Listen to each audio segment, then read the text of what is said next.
chosen generation. We've been called for to show His excellence. All I require for life, God has given me, and I know who I am. We are a chosen generation. We've been called for to show His excellence. All I require for life, God has given me, for I know who I am. I know who God says I am, what He says I am, where He says I'm at. I know who I am. I know who God says I am, what He says I am, where He says I'm at. I know who I am. I'm walking in power. I'm working miracles. I live a life of favor. Oh, I know who I am. I'm walking in power. I'm working miracles. I live a life of favor. For I know who I am.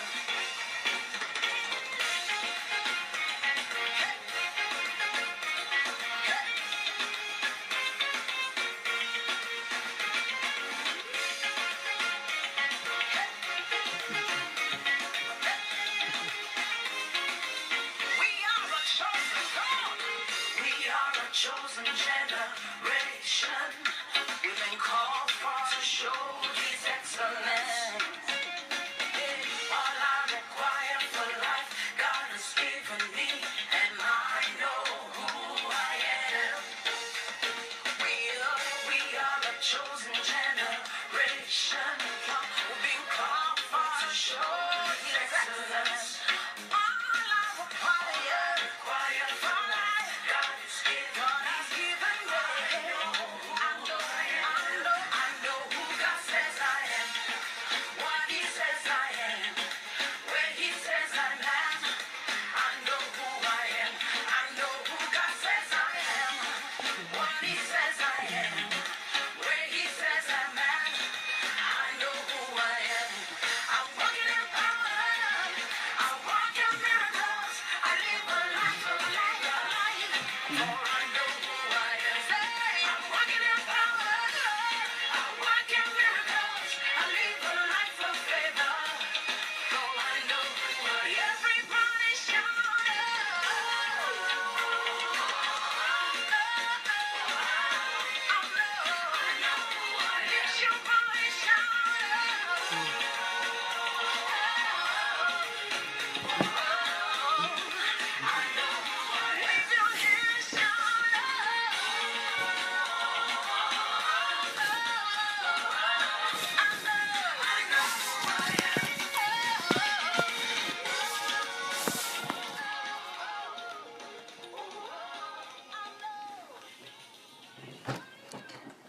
Hello, everyone. God bless you as you tune in tonight. This is Let's Believe on Part2 Radio 109.2 FM. My name is Jummy Opedare. I'm your host. I'm so delighted to be here this evening again by His grace. Thank you for tuning in every week. All our listeners all over the world, we really appreciate you for tuning in. Thank you, and I believe that you'll be blessed because you have done so tonight. God bless you. Let's Believe talks about practical issues that affects our lives, and we try as much as possible to bring practical solutions and spiritual solutions to these issues. And that is why we want to be real with ourselves and ask the questions that we don't often ask, or we don't have people that will answer them for us. And we have been asking these questions in our minds. Thank God for this forum that you are able to bring these questions to the air. And God has been helping us to treat different topics. Tonight, I have the privilege to have in the house with me Princess Iyabo Oyekon. You are welcome, my sister. Thank you for having me, Pastor Jimmy. Okay. If you remember, a few weeks ago, we treated a topic, mother-in-law. And this topic generated a lot of questions. On that day, we discussed some few things, which I'm going to remind you in a few minutes before we start to treat all the questions that flooded in. And we want to deal with them by the grace of God tonight. And I believe that God will give us the wisdom to be able to answer most of the questions. Amen. Okay. And if you still have any question or you have any contribution, don't forget that you can email us on letsbury@plzfm.com. letsbury@plzfm.com. We'll be able to answer your questions if we have time at the end of the show or on another episode. God bless you really good. The last time, Princess, remember when we spoke about mother-in-law, we gave the definition of who a mother-in-law is. We said the mother of The bride or of the groom. That's right. So it's as simple as that. But there's so many questions that comes with mother-in-law, and that's why we pick this particular topic so that we can clarify some issues and many things that are going on in the mind of people. We'll be able to throw light at them. We also said that it's a good thing to have a good relationship with your mother-in-law, with your daughter-in-law, with your son-in-law, or all the in-laws to come together and remove the word in-law behind it, and everybody become one family. We said that there was a research that shows that anyone that has that keep contact with the mother and the mother-in-law regularly, their well-being is about 78% good. And if you keep in touch with your with mother only, is 74. And if you keep in contact with your mother-in-law, is 73%. Why don't we go for the best, which is 78%? So we just want to live, and it's common sense that makes us to want to be in good relationship with both mother and mother-in-law, daughter-in-law, son-in-law, and all of us together live a happy family. Okay, and then we also went through the benefit of having your mother-in-law in the house or visiting you, the benefit of having a mother-in-law, because we've had some people say that I don't want to marry somebody that has got a mother. And I don't believe that a man will also say that I don't want to marry a woman that has got a mother, because it's not a good thing to say. If we want to become a mother-in-law as well, we said it's a seed, isn't it? Yes, definitely. That whatever we sow into the lives of others, we shall reap, even in multiple. God will help us in Jesus' name. Amen. After we had that discussion, we used Naomi as our case study then. Naomi, the mother-in-law of Ruth. And we said that Naomi was just a wonderful woman. If she wasn't good, there is no way Ruth would have followed her to wherever she was going. Absolutely. Ruth will not follow her God. You know, some people might be ridiculous and they call themselves Christians as well. So, but if this woman did not show that she was good, Ruth will never say, I want to follow your God. And we also learnt about Naomi that she was not selfish. Even when the disaster happened to her, she still wanted the girls to go and live their life and be happy. So, but only Ruth refused to go because she saw something special about this woman. So we are saying that mother-in-laws, we should not be thinking of our own alone. We should also think about the people that we have adopted into our lives as our daughter or our son-in-law. Praise the Lord. Hallelujah. Okay, now, Princess, we have a lot of work to do tonight. Let me start to look at the questions that people have sent in so that we can start to answer them. I don't know which one should we go with first. Okay. This one, I think it came twice, so we can deal with it. The daughter has been unable to conceive for a few years, and the mother-in-law has started treating her badly. What do you say to this? I guess this is a very common question because we all know that it actually do happen.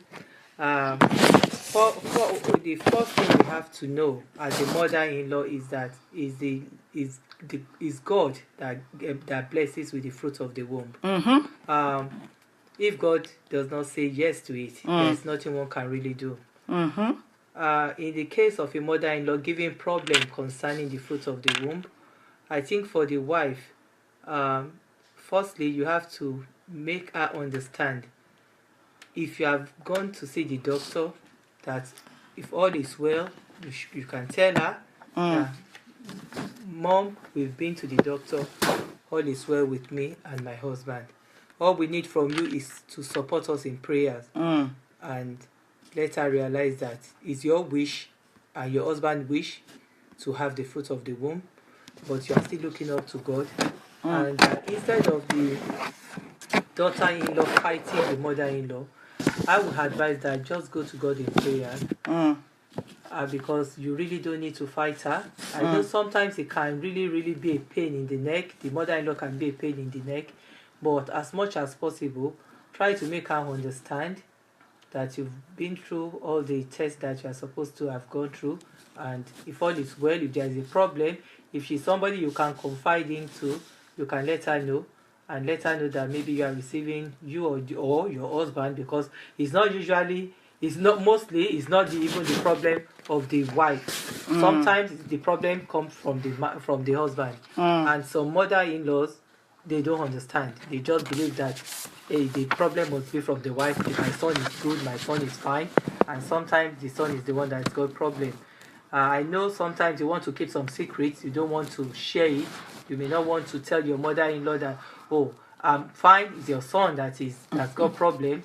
I know sometimes you don't want to say that, but you should try and let your husband talk to his mom about it. Talk to your mom about it. Let your mom understand what is happening in the family. And as much as possible, try not to fight with your mother-in-law. Try not to fight. Just go to God in prayer, and God will answer your prayer in Jesus' name. Amen. Thank you so much, Princess. You know, I will say the same thing that you have said. The book of Psalm 113, verse 9 says, He maketh the barren woman to keep house and to be a joyful mother of children. Praise ye the Lord. That would be your testimony. I don't know who sent in this question, but focus, divert all your energy to God in prayer and claim the promise of God that He is the one that makes the barren woman to be a mother of children. And that will be your portion. Wherever you are, whoever you may be, that's your portion. Forget about what your mother-in-law is doing for now, because it's just a distraction to your being focused on who is able to give you the fruit of the womb. And I believe that you will share your testimony in the mighty name of Jesus. Amen. So I hope that one has answered your questions. Don't worry about it. Just know that this is a form of distraction and God will help you. Talk to your mother-in-law, as Princess said. Talk to your husband, as she said, as she advised. And then focus all your energy on praying and claiming the promises of God. And God will help you in Jesus' name. Amen. Okay, another one. It says, what to do when the mother-in-law complains you don't give her enough money or allow her son to give her money?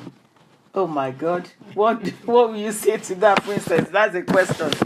Somebody must be facing that. The mother-in-law have the nerve or the guts to say you are not giving enough money. I don't know what country this has come from. I don't know what environment. I don't know what background. I don't know what setting that this question has come from, that the mother-in-law is complaining that you are not that you are not giving. You are not giving enough money, or you are not allowing her son to give enough money. What do you want to say to that, Princess? Well, I think it actually depends, because this question shows that you're actually giving, but the expectation of the mother-in-law is more than what you're actually doing. I would advise that you talk to your husband about it. Let the son know this is what is happening. This is what Mama is expecting. She's not happy that maybe what I'm giving her is not enough, or probably what you, as the son, you are giving is not enough. It depends on, it's difficult to satisfy some people sometimes. They may think that you have, and actually you don't have as much as they are thinking. And some people actually do have. Some people actually do have, but they really don't give much. So if in your case you don't have, and your mother-in-law is assuming that you have more than what you are giving her, then try to make her understand. Let her son speak to her about it. Let her son let her know that this is what you people can actually afford. But if really you have it, and you don't think she's actually going out so far, she's actually trying to make trouble, that she actually needs the money, or she needs the money, please do try to help. Do try to help, because we all pray to live long. We all pray to eat the fruit of our labor, and one day you might be in that situation as well. So it depends on your pocket, really. If you have, do give more. But if you don't have, make her understand. You don't have to fight. The truth is that I wouldn't say she really doesn't have the right to ask you for money. I don't think it's actually right for a mother-in-law to be going to the daughter-in-law and be asking for money. But if you have a very good relationship, maybe she might be that free enough to be demanding. But if you don't have, let her understand. Don't fight her. Don't be rude to her. Thank you so much. I really like that answer. Don't fight, don't be rude. Just explain yourself and leave it at that. Whatever you do is a seed. If you have and you give it to her, is a seed. You are sowing a seed for your future. Oh, yes. And if you don't have, you don't feel guilty about anything, just explain to her, this is what you can afford, and God will bless you. I hope that has answered your question. God bless you, real good. Amen. Okay, another question. This one is mother-in-law is asking question now. We got a question from mother-in-law. Okay. And she says, my daughter-in-law is unable to budget. She spends recklessly. What should I do about this? That's a good one. Well, Firstly, I would advise the mother-in-law to see the daughter-in-law as her daughter. If you see your daughter-in-law as your daughter, you will actually know how to handle it. If you see her as someone says child and as a daughter-in-law, then you might get irritated and be thinking that she's wasteful, she's wasting your son's money. But if you see her as your own daughter, you can call her and advise her. My daughter, I'm not trying to be nosy, but I think by now maybe you and your husband should be saving towards having a property, building a house, maybe buying a nice car, or using the money to invest on something very, very good. You just have to be very logical about it. You don't have to tell her that, oh, you are so wasteful, you are this, you are that. You know, it depends on the way you put things. That's right. If you they say respect is reciprocal. You just have to be. If you respect her, she will respect you back. So please, firstly, see your daughter-in-law as your daughter. What you will advise, because your daughter might be doing the same thing in her husband's house, and if she's not doing it, if she's not married yet, she might do it. So if you see her as your daughter, then you call her, treat her as your daughter, advise her, tell her what you think, tell her about what life is all about, what could happen in future, the reason why they should actually save for the raining day. And if as a good child, as a good daughter-in-law, or let's say you're a daughter, she will actually listen to your advice. Okay, thank you so much. You know, this question, I was just looking at it again. I said, okay, the daughter-in-law is unable to budget. Maybe we don't know too many situations around this family. Maybe it's part of their budget to spend the way she's spending, which the mother-in-law doesn't know about. Yeah, maybe they put some money away. And you know, from different generations, I do agree with everything that you have said, and that's the right way to deal with the situation. Talk to the daughter-in-law, advise her. They can only advise, you know, our mothers advise us. Everything that we buy now seems we are wasting money. Yes. Do you understand? Definitely. Because they will just come and say, oh, you don't need this. Why this? Why are you doing this? But when you go back to their generation, they did the same. They did the same. That's just the If truth. that is not the situation with this particular case, because some people are wasteful, to be sincere, they are really wasteful. Even in this generation, some people are really wasteful. If this daughter-in-law is part of the people that are really wasteful and spend recklessly, buy things that they don't know and they don't need, and they can't even afford it. That's what most people do. They buy things that they can't afford. They put themselves in debt, and the mother-in-law can never be happy about this when she sees it. Definitely. So the advice that the princess has given is call her as a daughter, not as a daughter-in-law, and talk to her. You know, another way of dealing with this is I don't know if the mother stays with them, or maybe she usually visits and she see the way they are spending money. Please, as a mother-in-law, don't say it immediately. Don't say it immediately. If you live with them and you've been watching for a while, you can even tell her a story. You can use a story to advise her. Talk about something maybe that has happened before, or just make it up and just use that to advise her about somebody, maybe a family that were very wasteful in their youthful days, and what happened to them later on in life. You can use that to advise. And if you visit their house and you notice, please don't be too nosy when you go to your children's house. Don't be too nosy. But if you notice that, don't say anything immediately. Still find a way. Maybe later, it might even be a month after, 2 months, 3 months. Start with a story. Just try to be friendly, and then you have to call your husband first, and your son first. Talk to your son about it, and if it's your daughter, still find a way of talking to them. But don't say it immediately. Come to your daughter-in-law's house. You go to the pot, open the pot, and start saying, "Oh, the meat is too big. This is happening." So just use wisdom. Use wisdom to advise, please. Okay. Another question says, how can I tell my mother-in-law to back off when you are pregnant and she keeps telling you what to do, what not to do, and will not allow you to enjoy yourself and the process of pregnancy? Well, God. from experience, one thing I've noticed, one thing I remember about pregnancy is that, my God, people have different ideas, different views about pregnancy. This one will come and tell you, oh, you are not supposed to be carrying heavy stuff, you are not supposed to be bending down, you are not supposed to do this, don't eat this, don't eat that, don't do this. And sometimes they just care for your well-being. They are so caring. And sometimes all these laws that they are giving you really doesn't really apply to pregnancy. You know, it's not something that can really hurt you like that. But they might think that to protect you. That's why they are dishing out that advice. So if she's saying it to you, definitely she's saying it because she cares. That's the reason why she's saying it. So please don't get angry with her. Don't get angry with her when she's saying it. Just find a way. Just say it nicely to her. Mama, don't worry. Mommy, I'm going to be fine. Don't worry. I know what I'm doing. Okay. Don't argue. If she says, oh, but I advised you yesterday or the day before, you are still doing it. Okay, don't worry, ma. I will change my ways. Just find it. Just don't fight.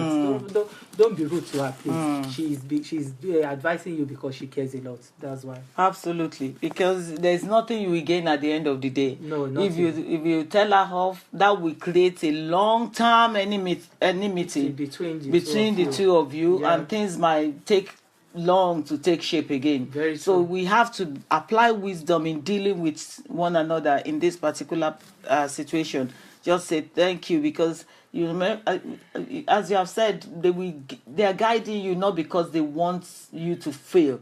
They want you to be okay. They just want so to protect you. I hope that person is happy with that question. Okay, let me throw in this big one.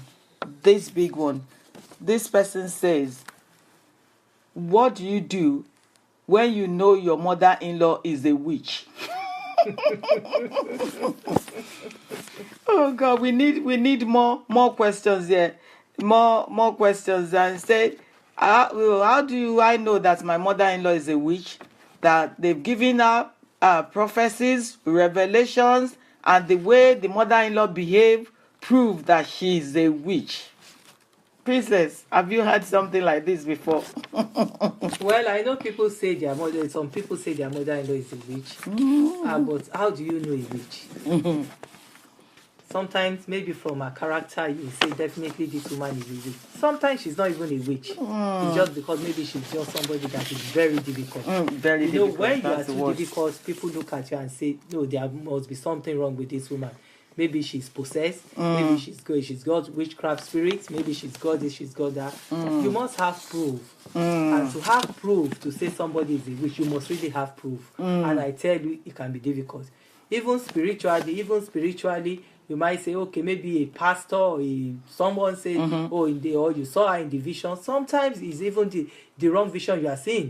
Because sometimes you dream about your mother-in-law and say, oh, she's flying, she wanted to harm you in the dream, and it's somebody else that is actually trying to harm you. So it is difficult. It is difficult to. It's a question that you have to approve. I don't know.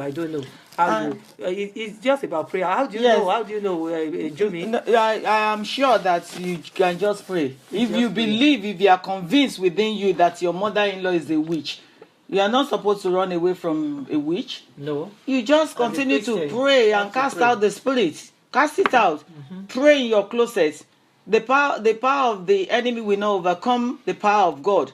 So continue to pray, intercede, and I'm sure that since the time the mother-in-law has been a witch, she hasn't hurt you. And even if she has attempted it, God will continue to reveal to you. So we are not saying that you should just discard it like that, but you can go and weigh the battle in prayer, and God will give you the victory. Amen. Okay, let me jump to the next one here. This one is saying that daughter-in-law does not cook for her husband, for her children, and I've said so many things about it, and she still refuses to cook. That's a big one. I know things like this actually do happen. There are some daughters-in-law or some mothers that they don't cook for their children. They don't cook for their husband. I'm sorry, if you're in that kind of position, you need God in your life. You need to change your ways. Because you got married to a man, you are not cooking for him, you are not cooking for your children. That kind of home is not going to be a very sweet home. For a mother-in-law, if you have a daughter-in-law like that, maybe she doesn't even know how to cook. If in every other way she's very good, and it's just about this cooking problem that is a problem in the home, and she really doesn't know how to cook.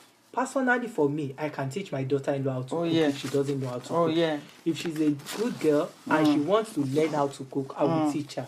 And if she thinks cooking is a big deal that she cannot learn, I will encourage her, advise her, tell her the reason why she must cook to keep her home, to make her children healthy, to cook for her children. They can't just be going out, eating out every time. It's not even healthy eating out every time. And it's very wasteful. You waste a lot of money eating out every time. So please, if you are in that kind of shoes, if you don't know how to cook, find someone that can teach you how to cook. Even if you go online now, go on the internet, you can even learn how to cook.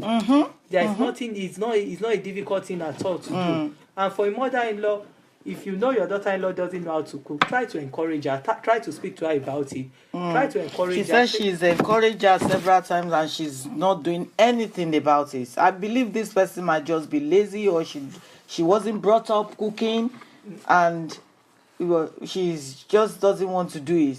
I think if she has advised her several times, she has talked to her about it. That comes back to we mothers. Some mothers, the way they bring their children up, they don't bring them up properly. I'm sorry to say, because if you have helpers, you have cooks in your house, you have people that are helping, and you leave your daughters, you let them maybe just sit in their bedroom, or they are in the living room watching telly, they are not helping in the kitchen, you did not teach them how to cook, they just set the table for them and they eat. It's going to be a problem for them later on in life. Please, let's try as much as possible to teach our children how to cook. And for this daughter-in-law that doesn't know how to do it, I think the mother-in-law should try to speak to her mom, if her mom is still alive. If her mom is not alive, maybe a family member, maybe a very close friend that can speak to her about it. But firstly, find out about your son's opinion about it. How does he feel about it? Is he happy? Is he really happy? Maybe your son doesn't really mind. Maybe he prefer eating out, or maybe buying all this frozen food and stuff. Find out about it. But I think there's still a way of it's going to be very dangerous if the man really mind. If you really mind, you are If the just man really mind, then your home for the woman, your home is at risk. not secured, is at risk. Is at risk. Please try to learn how to cook. I just believe that this one will get across to this particular person. And another question, which was the opposite of what we just discussed. This daughter-in-law is willing to learn. She said she's from a different tribe from the husband, and she doesn't know how to cook their cultural food. And she has asked the mother-in-law to teach her several times, and the mother-in-law refuses. What kind of a thing is that? She said, what can she do? In that case, that means the mother-in-law doesn't really like her that much. But you know, life is so easy now. There is actually nothing that is You cannot learn. You cannot learn. Absolutely nothing. Just Google it, go online, you find everything there, and just experiment it. By the time you do it 2, 3, 4, 5 times, you will get it right. You get it right. So it's life is very easy now. So it's not like before that you'll be confused, you don't know what to do. So if you've asked her several times, she doesn't want to teach you, please try go online and learn it from another source. Learn it from another and source. that leads me to that another question that says, my mother-in-law compete for the attention of my husband with me. So maybe this particular mother-in-law is feeling insecure.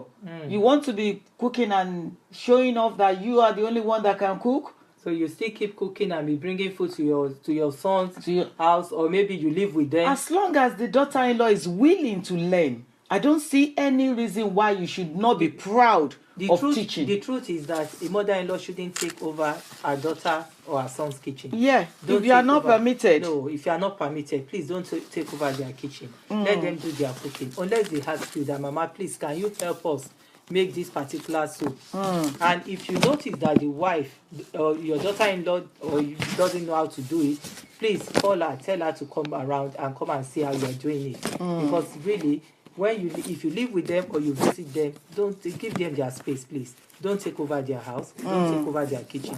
That is not your house. It is not right.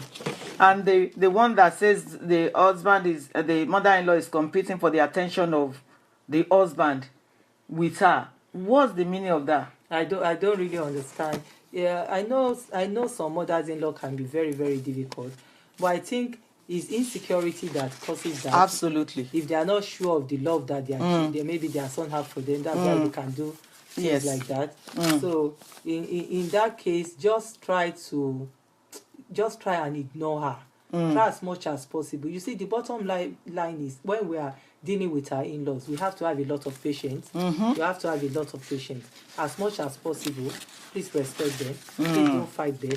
Please just try to ignore some things. Just look over some things. And with time, because maybe some mother-in-laws just want to create problems. They just want to see your reaction. They want to see what you are going to say about it. But by the time you ignore them the first time, second time, third time, they themselves will have a change of mind. I know that you are not in for their trouble at all. Thank you so much. Okay, let me just throw this particular case study in the middle before we continue the questions. This particular case study is about a woman, a Christian woman, that her son brought a lady home to marry. And because this woman knows the mother of this lady as one of the occultic people in town, she did not agree for her son to marry this lady, even though this lady was going to church. So at the end of the day, they got married. They've got 4 children. For 20 good years, this woman is still not happy that her son married this particular lady. And this lady has been going to church. She's been practicing Christian, but this mother-in-law is making life a hell for her. I don't know on what basis should we say this particular hatred, or should I call it hatred or wickedness, carried on for 20 good years. And the lady is still there. She's still the wife of the son. She's got 4 kids. She still goes to church. She practices her Christian. And her own mother has not come to disturb their relationship. This scenario shows that the mother-in-law is actually not a true Christian. She's not a good one. Because for 20 years... And her basis was that this lady does not come from a Christian background. You see the irony. And she's been with the son for about 20 years. She must have known the kind of person she is at that time. Exactly, and change her mind. Change her mind and know that, oh, she's actually not what I thought she would be. Maybe truly the mom is from a very bad background. She's occultist, she's this, she's that. But because she's now married to your son and she's been there for that long and she's not causing trouble and she's not going her mother's way, for God's sake, you should have forgiven. You should have started treating her as your own daughter, because it will get to a stage that she might not be able to hold it anymore. She might lose her temper with you one day, and she will have all reason. She will be justified if she loses her temper after 20 years. You have to forgive her. You have to let her go. She has actually not offended, really. Honestly, she hasn't done anything. Yeah. She hasn't done anything wrong. Maybe she might have done one or two things that any other person can do, not because of her background, not because of what she was afraid of. She still practiced your religion as you want her. She even practices better than you, the way I can see from this particular story now. She practices more than, because she's got the patience, she's got the humility, she's got the long suffering to bear with you, to stick with her husband, even though you abuse her verbally, you make life difficult for her whenever you are with them, and she can still cope, she can still stand. She demonstrates more Christ-like than the mother-in-law. So please don't let us make ourselves mother-in-law a pain to other people, because you might not find a gentle lady like this lady. No. She got away with it for that long, because definitely the lady must be one of the good ones. Because if she's not that gentle, 20 years is a long time. She one or two times she must have lost it with you and asked you to maybe even get out of her house. So please don't put yourself in that kind of situation. And I want to also say that this lady must love her husband seriously. Definitely. Because she is only respecting the mother because of the love that she has for her husband. And that will keep her going. And I want to give her credit for that. I want to give her credit for what she's doing, for holding everything together for 20 years. And she will hold it together for longer. In Jesus' name. Amen. Okay, that's another thing. Another question here says, what are the warning signs that a relationship is breaking down between a mother-in-law and a daughter-in-law? Tell me. I think one of the warning signs is that you will notice that a relationship is breaking is maybe the mother-in-law used to be very friendly with the daughter-in-law, and suddenly she became withdrawn. She just doesn't like maybe talking to her that much anymore. She tries to ignore her. By the time you realize that, probably maybe the daughter-in-law said something that she didn't even realize that she has said something that is wrong, that has really upsetted the woman. If you notice that, please don't let it stay too long. Try as much as possible to find out from her. I've noticed something, man. I hope I've not offended you. Have I said something wrong? Have I done something wrong? Please ask. Don't ignore it for too long, because if you keep ignoring it, then it will keep going. It will keep causing problem in the family. So if your mother-in-law has been very good to you and suddenly you realize that she has withdrawn from you, she's not being nice to you anymore, please try as much as possible to find out what the problem is. And if at the end of the day she was able to voice it out to you, what you've done wrong or what she noticed, explain your part to her and let her understand, so that you can have peace in your marriage. Okay, I don't think there's anything I want to add to that. That's just communication. When the communication is breaking down, that's warning sign that relationship is breaking down, and you need to talk about it and address the issue. If you are very close before and things are flowing, please don't assume, don't make any assumption. So it's better to discuss about it, talk about it. If you are not comfortable, talk to your husband about it and let everybody discuss the issue and resolve it as quickly as possible, so that it won't generate, it won't, the relationship won't degenerate to the level that you can't repair it again. Absolutely. Thank you so much. Yes, I have another question here that says, my daughter-in-law doesn't want me to see my grandchildren. She doesn't invite me to birthdays and family events, and it hurts me so much. What should I do? How should I approach this? Well, I think that for his daughter-in-law not to allow the mother-in-law to see the grandchildren, something must have happened between them. They must have had a misunderstanding. You don't think so? No, not in all cases. Not in all cases. When you are married, and I think it depends on the kind of relationship you actually have with your son. Talk to your son about it, because I know you have to talk to your son about it. That is there something that I've done that is wrong? Why can't I see my grandchildren? Why are they having their birthday parties and I'm not invited? And listen to your son. Let's see what your son is going to say. Maybe your son might be in support of what the wife is doing. And if your son is not in support of what the wife is doing, I'm sure from his response to you, you will know that he's not in support.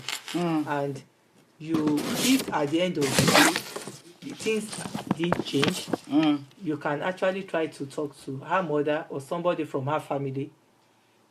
I think that's the way I will handle it. I will call and ask her why, and if she still did not change, I will try to talk to her own parents or maybe somebody from her family. I'm just wondering, is this the only child that the mother-in-law has?